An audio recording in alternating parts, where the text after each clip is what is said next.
Keep all your game, highs and lows, highs and lows.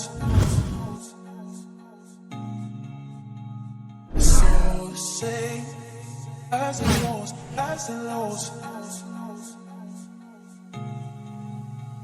Keep all your game, highs and lows, highs and lows.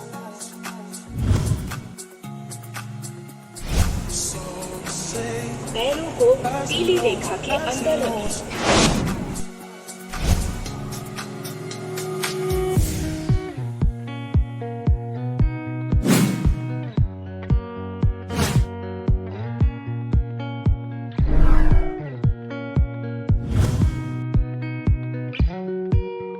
अस्सलाम वालेकुम, खुशामदीद, मरहबा, welcome back in another vlog. तो अभी हम आए हुए थे लाल किला और अभी थोड़ा टिकट का मसला चल रहा है। जैसे ही टिकट का मसला क्लियर होता है हम अंदर चलते हैं और आपको दिखाते हैं पूरा लाल किला। ये सिर्फ लाल पत्थर से बना एक किला नहीं है, ये इतिहास को याद करने का जीता जागता सबूत भी है।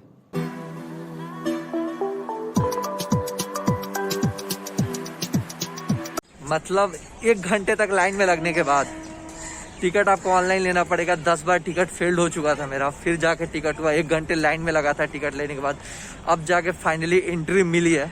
अब हम जा रहे हैं लाल किला की तरफ। ये हाथी गेट है। कहा जाता है जब किला बन के तैयार हुआ था तो शाहजहां पहली दफा किले में इसी गेट से अंदर गए थे।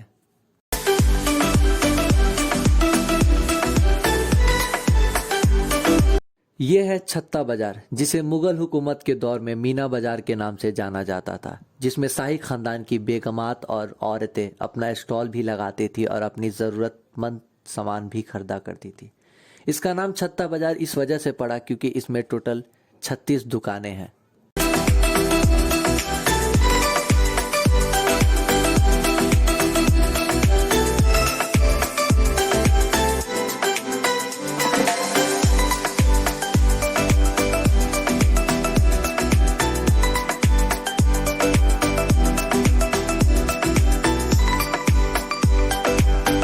हम हैं अभी रेड फोर्ट के अंदर और आज भी सिर्फ 20% जो एरिया है रेड फोर्ट का वो पब्लिक के लिए ओपन है और 80% एरिया आज भी इंडियन गवर्नमेंट और आर्मी के अंडर में है।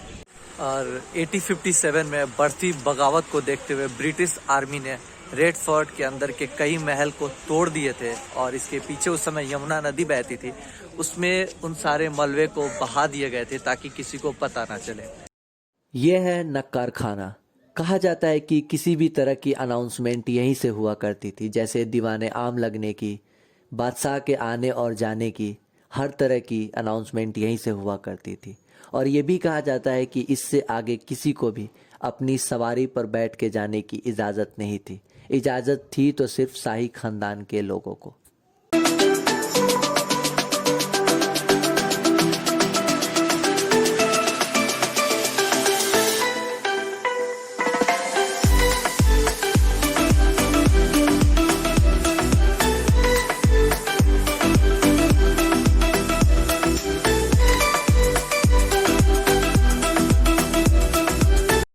ये है दीवाने आम। इसने वो शानो शौकत वो दौर भी देखा है जब बादशाह पहली दफ़ा इसमें कदम रखे थे। दीवाने आम में बादशाह अपनी प्रजा से मुलाकात करते थे, उनकी शिकायतें, उनकी गुजारिशों को सुना करते थे।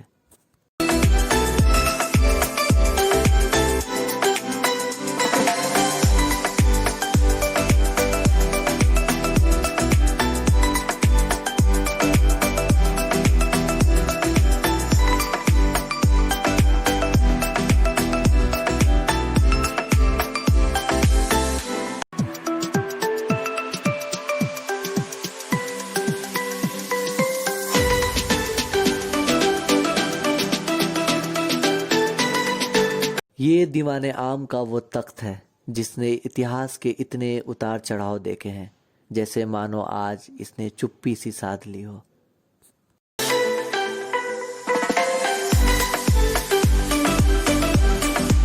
जब मैं लास्ट टाइम रेड फोर्ट आया था तब दीवाने आम में जाना अलाउ था।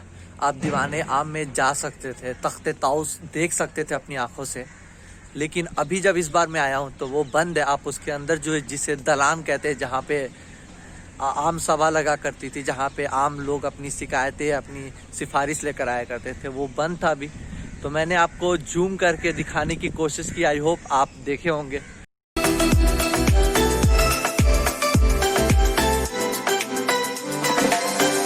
ये है नहरे बहिश्त। इसमें पानी सीधे यमुना से आया करती थी और इसमें साइड साइड में फाउंटेन लगे हुए हैं।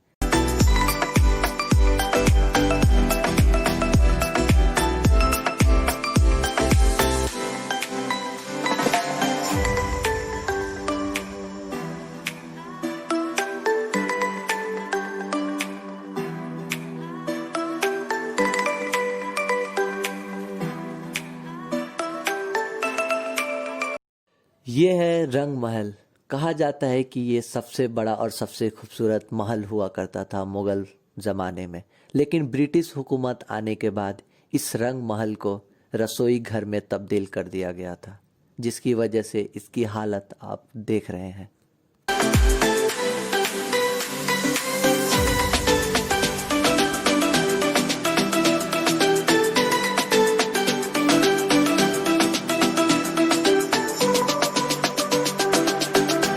ये है दीवाने खास। इस दीवाने खास में सिर्फ राजा के खास लोगों को आने की इजाज़त थी। इसके छत चांदी के हुआ करते थे और इसके बीचों बीच नहरें बहिश्त बहा करती थी। दीवाने खास के पिलर पे लिखा हुआ है, अगर फिरदौस पर हुए जमीयस्त हमीयस्तो हमीयस्तो हमीयस्त। इसका मतलब यह है कि अगर पृथ्वी पे कहीं जन्नत है तो वो यही है, यही है, यही है।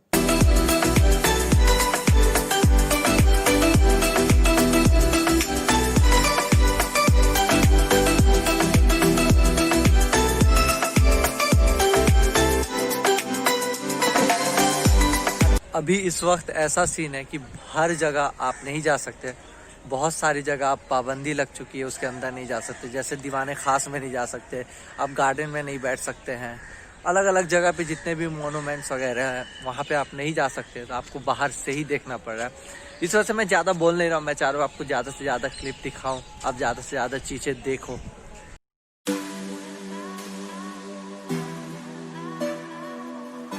ये है मोती मस्जिद।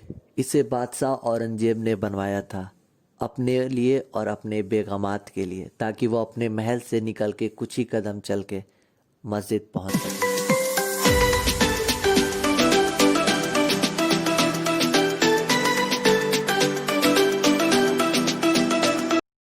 यह है जफर महल, जिसे बहादुर शाह जफर ने 1842 में अपने लिए बनवाया था और ये महल पूरे लाल पत्थर से बना हुआ है और इस महल के चारों तरफ पानी हुआ करते थे और इस महल में जाने के लिए सीढ़ी बनाई गई थी।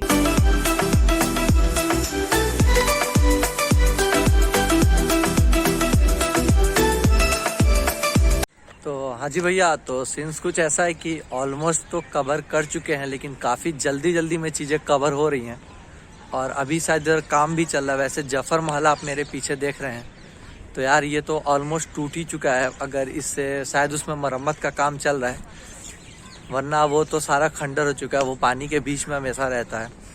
और अभी हम जा रहे हैं नेक्स्ट अगला स्टेप। मैं कोशिश कर रहा हूँ कि छोटा छोटा ही क्लिप लूँ, लेकिन जल्दी करूँ और आपको पूरा रेड फोर्ट का टूर करा दूँ, ताकि आप घर बैठे बैठे देखो। सो अगर आप चैनल पे आए हो तो यार वीडियो पसंद है तो वीडियो को लाइक करके जाना। यह है नहरे बहिश्त। इसमें पानी नदी से साफ बुर्ज तक उठाया जाता था और नालियों के द्वारा पूरे महल में पहुंचाया जाता था।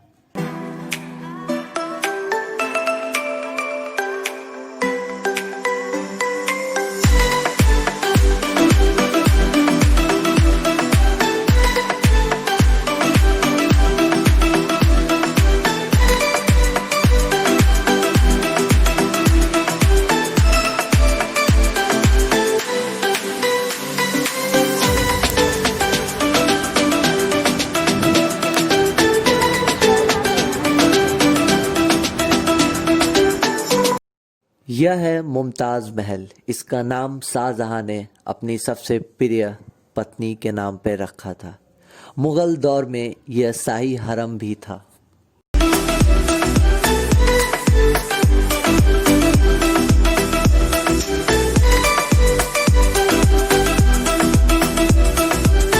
फोर्ट के अंदर आपको बहुत सारी बिल्डिंग्स ब्रिटिश की बनाई हुई आपको मिल जाएगी। जब आप जफर महल की तरफ आएंगे, नहरे बहिश्त की तरफ आप आएंगे तो उधर आपको बहुत सारी बिल्डिंग्स देखने को मिलेंगी।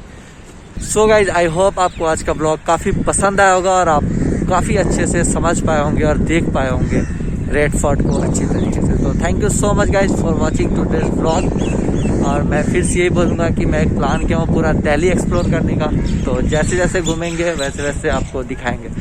वैसे ही ये मेरा लास्ट ब्लॉग भी हो सकता है क्योंकि मेरे पेपर्स आने वाले हैं, तो मैं पेपर पहले दूंगा, उसके बाद से फिर मैं ब्लॉग शूट करूँगा।